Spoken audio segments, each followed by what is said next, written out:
SynthFest 2025. I'm here on the booth of Drift DJ Industries with Gareth. Jared, how are you? Hey, how's it going? Yeah, fine. And you? All right, good day. I think it's your first day, or it's your first time at SynthFest. At SynthFest France, yes. I hope you're enjoying it. It's great here. You have some time now announced already a new product. That's right. Or your first product. Our first product, yes. It's a product that I normally didn't cover because it's DJ, but you have created a very cool little DJ product, or let's say a hybrid thing. Yeah, thank you. I appreciate that. So what is it? That's exactly right. I think your description is correct. It is sort of that space between DJing and synth performance. It is designed to sync playback from the internal hard drive with external devices. For example, there's an internal library which I can scroll through and load a track from. Take that. I can set up a little loop on here, a little 4-bar loop. So what I've got is a song that has been analyzed. For example, this is actually a Rekordbox library. This is a Rekordbox XML library I've imported, but we can do the analysis, the beat grid analysis ourselves. It comes in with BPM beat grid data. So when we have that, what we can do is we can load a second track into this second deck here. Deck 1, deck 2.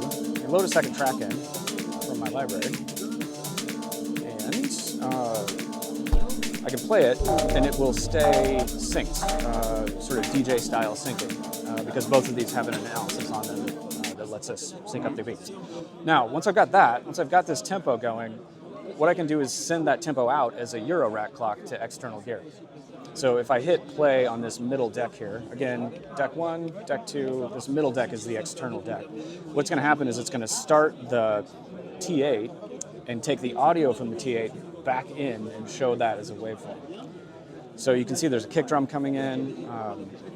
I've got a clap and some hi-hats running.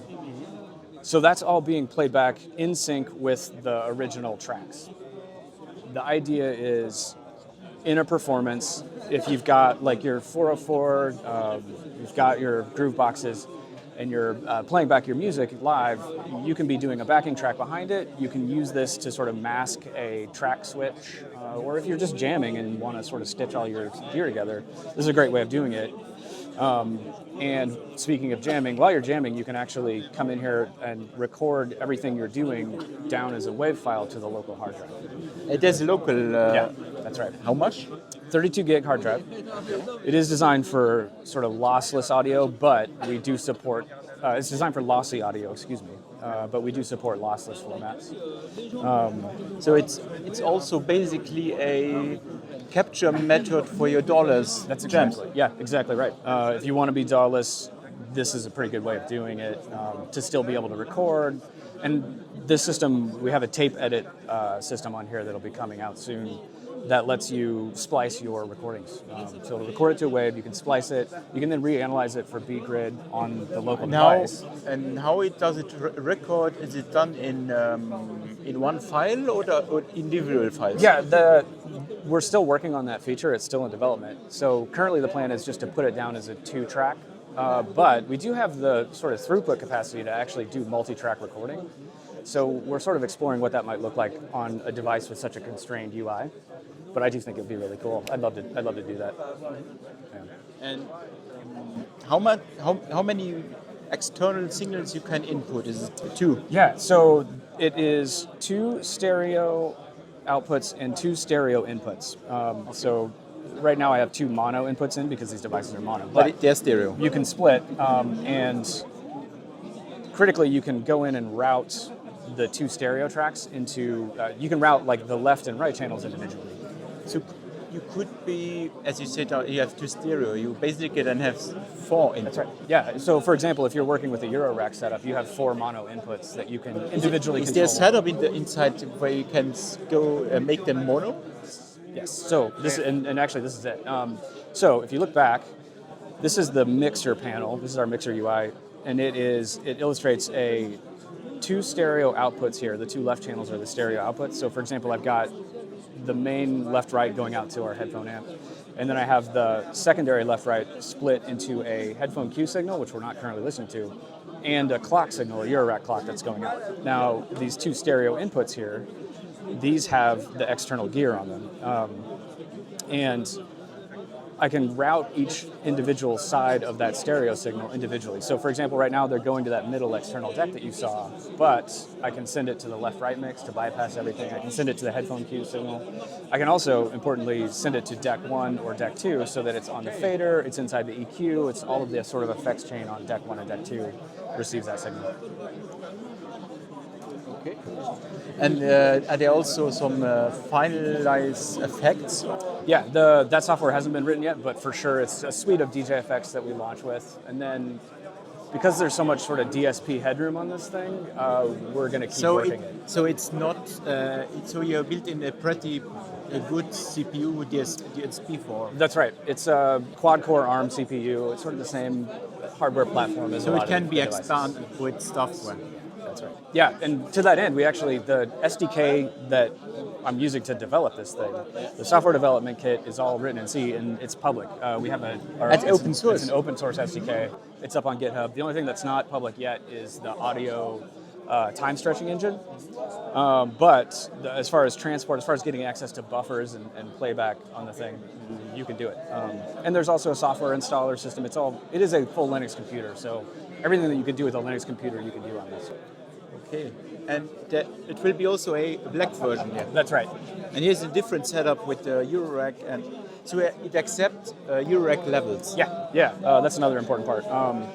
So the signal strength, we also have like a selector that'll give you a little bit less or more headroom depending on what's going on. Can we make, you want to make us a little Love to. live performance with it? Yeah, I'll play a little bit. Yeah. Right?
Okay. So this sounds very good. I think I understand a bit more the concept of it. It's really a hybrid thing, really for also for DAWless musicians on the go.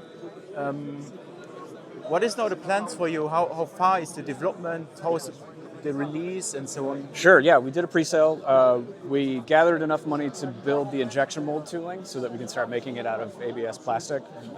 So that's going right now. That's all being built in Chicago. That process is underway. Within the next 2 or 3 months, we'll be shipping out those pre-sale units. And then after that, we go into serial production. And how much is it? $499 US. Okay. That's fair, and and then we will see it on the market this year. Yeah. And you will be available just over US shop probably, or retailers, or Initially, it's US shop. We'll start working on the distribution once we're sort of done with all of the pre-production stuff. Yeah. Okay. Yeah. Thank you, Gareth. Yeah. Thank you. And good luck with your first product. Appreciate it. Yeah. Thank you. And hope to see you again very soon. Yeah. Bye.